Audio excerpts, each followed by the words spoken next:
Did you know that light can behave like both a wave and a particle?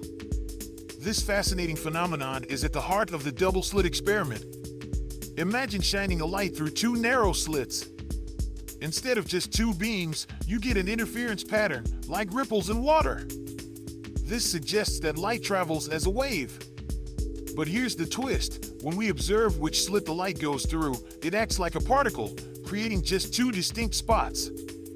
This strange behavior raises questions about reality itself. Are we influencing the outcome just by watching? What does this mean for our understanding of the universe? Follow for more insights into the mysteries of quantum mechanics.